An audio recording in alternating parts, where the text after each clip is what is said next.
Sa positive naman, ito grabe guys, umuulan ng biyaya, no? Uulan ng biyaya at swerte. Mga blessings sa inyo, guys, no? So, nasa inyo yung energy ng swerte, good luck, good fortune. Nasa inyo yung energy ng blessings, pagpapala, kasaganaan. And ito yung manifestation na sinasabi natin, no? Ito yung mga desires nyo, mga kapiksi, okay? Yung mga bagay na pinagdadasal nyo, yung mga bagay na hinihiling nyo, guys, no? Talagang suswertehan kayo and makikita nyo talaga yung mga resulta ng mga bagay na minamanifest nyo. Yung mga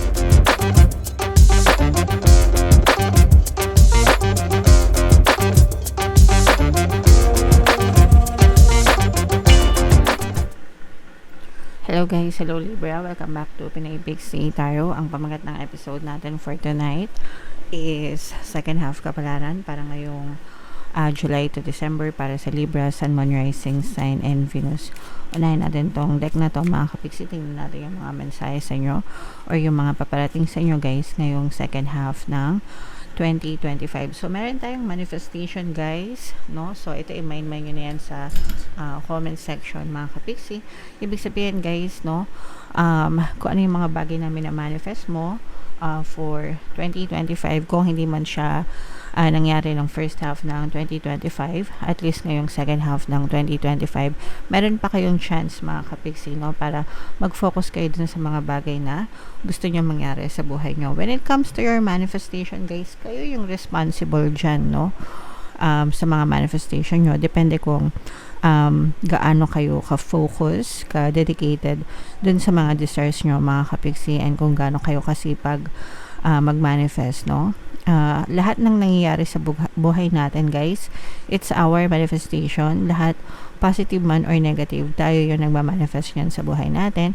Depende yan sa kung ano yung finofocus ng ating attention mga kapiksi. Okay, so kung gusto nyong mag-manifest sa mga magagandang bagay sa buhay nyo, syempre kailangan nyo mag-focus dun sa mga magagandang bagay, and eventually guys, mapupush out din siya sa inyong physical reality mga kapiksi. Alright, so yan yung first message para sa inyo Libra. Yung second message naman natin, wow, we have the garden mga kapiksi. Ibig sabihin nito guys, no, for some of you, literal, kung meron kayong farm or nasa agri culture kayo mga kapiksi, agri-business ganyan, maaaring may mga magagandang ani kayo mga kapiksi ngayong second half ng 2025, masaganang ani mga kapiksi. Alright, and when it comes to manifestation naman, mga kapiksi, no, sabi ko nga, kung ano yung tinatanim mo sa garden nyo, mga kapiksi, yun yung aanihin nyo, yun yung mamamanifest nyo sa buhay. So, depende yan kung negative or positive yung finofocus ng attention nyo. Ibig sabihin, kung positive or negative yung tinatanim mo sa garden mo, sa isip mo mga kapiksi, yun din yung aanihin mo sa iyong physical reality. So always make sure guys na palagi kayo nakafocus sa positivity, no, sa mga magagandang bagay, sa mga desires nyo, para yun din yung ma-push out sa inyong physical reality mga kapiksi. Okay, pag sinabing physical reality guys, yun yung katotohanan nyo, no? Yun yung experience nyo, yung mga sitwasyon nyo sa buhay. Okay, alright, and yung last na message guys, we have compatibility. Ito naman, this is more on love energy mga kapiksi. For some of you, kung meron na kayong mga partner or specific person, lumalabas yung compatibility nyo sa isa't isa mga kapiksi. O kaya naman kung kayo ay single, ganyan, maaaring ma-meet nyo yung tao na compatible sa inyo, and maaaring magsimula kayo ng harmonious relationship with that specific person. Okay? Alright. So, ito guys, i-mind nyo na to sa comment section. Mine, manifestation. Mine, ani. Mine, compatibility. No? So, yeah. Tingnan natin guys kung anong ganap sa inyo ngayong second half. Habang sinushuffle ko to, mga kapiksi, panoorin nyo muna yung video natin regarding sa ating paano mag-manifest ng abundance video course. Kapiksi, sawa ka na ba sa mga struggles at hirap sa buhay mo? Masipag ka ba at masikap sa buhay ngunit hindi ka pa rin umaasenso? Ilang beses ka na bang nag-attempt mag-negosyo at mag-invest pero palagi ka pa rin nalulugi?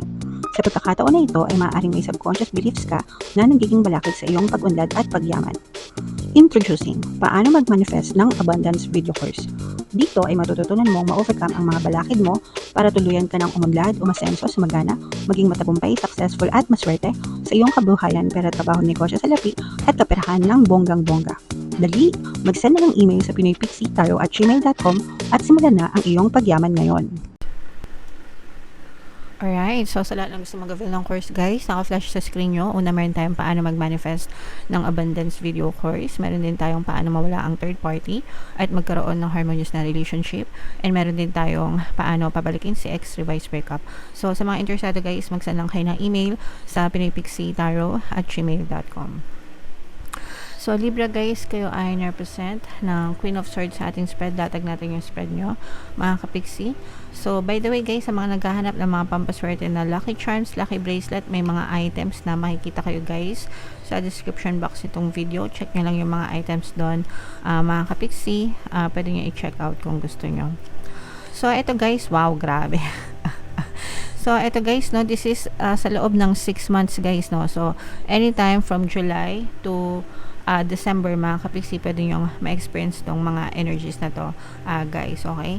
So, una, mga kapiksi, no, unahin natin yung negative energy, mga kapiksi, no. For some of you, maaari kayo nagkakaroon ng conflict with a specific person. Merong paulit-ulit na nangyayari, mga kapiksi, no, na parang conflict nyo, away nyo, misunderstanding nyo, hindi pagkakaintindihan ng person na yan. Let's say for example, lover nyo, o kaya naman kaibigan nyo, ganyan, o kaya magulang nyo or kapatid nyo, na parang meron kayong unresolved issue, mga kapiksi, no, na parang paulit-ulit na nangyayari, paulit-ulit na nasusumbat, ganyan, paulit-ulit na iniisip, and habang nangyayari yon, or the more na nangyayari yon, the more na nagkokos ng conflict yan sa relationship nyo, mga kapiksi. So, dito guys, kailangan magkaroon ng pagpapatawad, no? Kasi, for some of you, pwedeng nagmamataasan kayo nitong person na to, mga kapiksi. Ibig sabihin, walang gustong sumuko, no? Nagpapataasan, ganyan. So, kailangan nyo mag-give way, mga kapiksi, sa isa't isa, magpatawaran para matapos yung mga issue nyong dalawa guys, okay? So, yun yung nakikita natin sa negative, mga kapiksi. Sa positive naman, ito grabe guys, umuulan ng biyaya, no? Uulan ng biyaya at swerte, mga blessings sa inyo, guys, no? So, nasa inyo yung energy ng swerte, good luck, good fortune.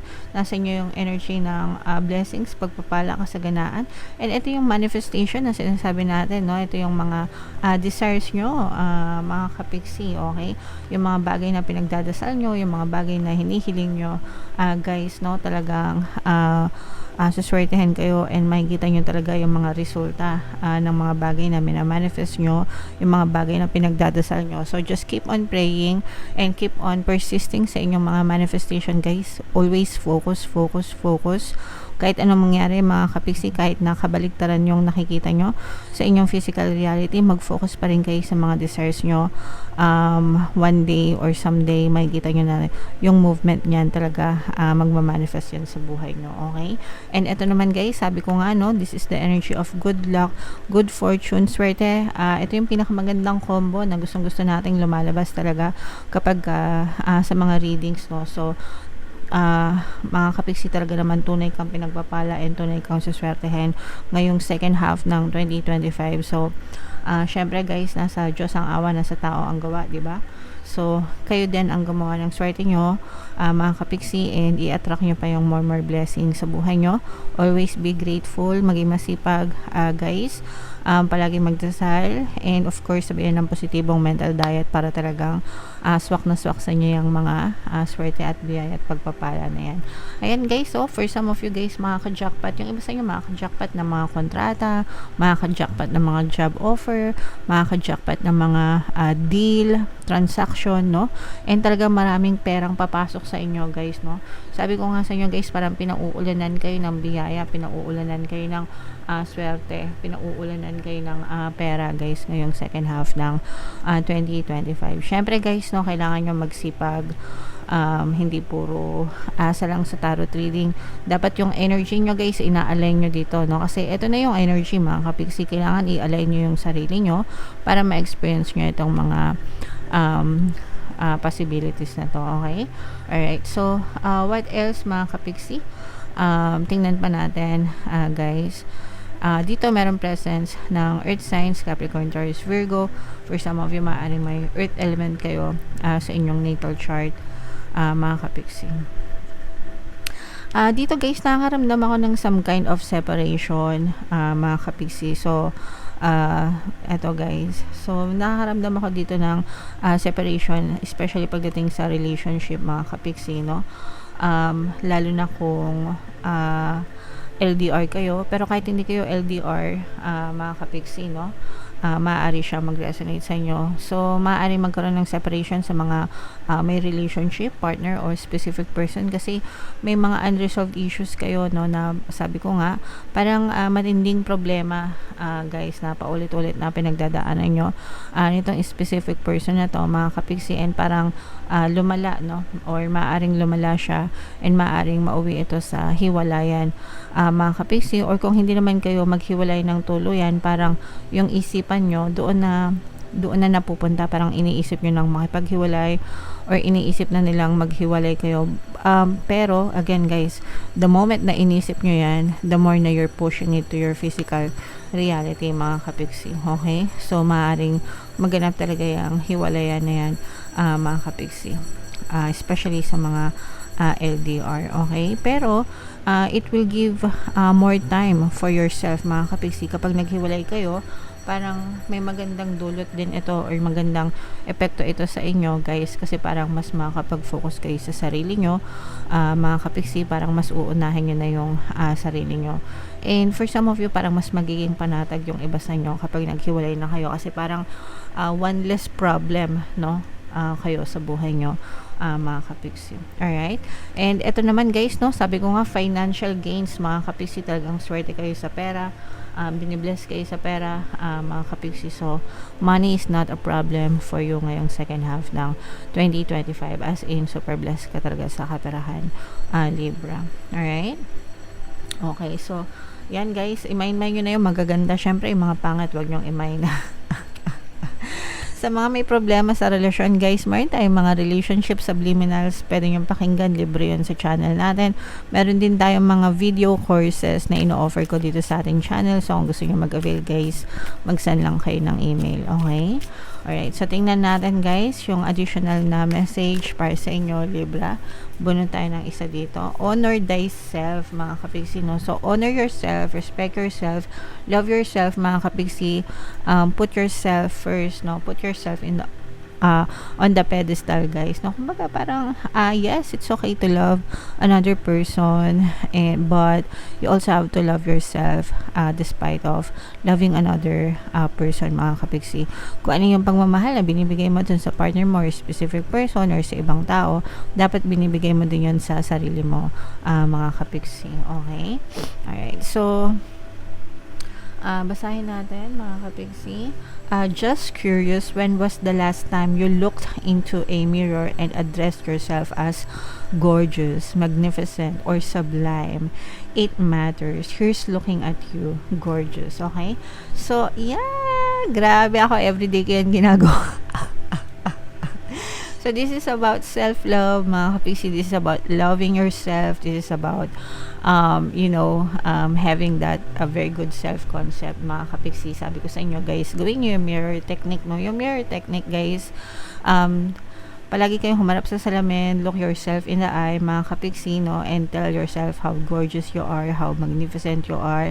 Diba, pag naliligo kayo, hindi ko alam kung may mga salamin kayo, guys, sa CR nyo, no? Kung nagtututbrush kayo, nagilamas kayo, guys, no? Tumingin kayo sa salamin or nag-skincare kayo, whatever. Look yourself in the eyes and sabihin mo, oy, alam mo, ang ganda-ganda mo talaga, sobrang ganda mo, sobrang bait mo, sobrang pinagpapala ka, sobrang blessed ka. Yung mga ganun, mga kapiksi, no? And it boosts your confidence and it boosts your self-concept, mga kapiksi. Importante yan, guys, no? Confident people are successful people, mga kapiksi, okay? And vice versa, successful people are confident people, guys, okay? Alright. So, yeah. Comment down below, guys, if feeling nyo naka-resonate kayo dyan. And yung mga magaganda dito, yung mga swerte, pagpapala, blessing, biyaya, no? Lahat yan, guys, i-mind nyo na sa comment section. For more tarot readings, Libra, ito yung playlist nyo. Ito naman yung ating success stories ng paano mag-manifest ng abundance video course. Thank you for liking, sharing, and subscribing, guys. See you next time. I love you all. Have a nice day. Bye-bye.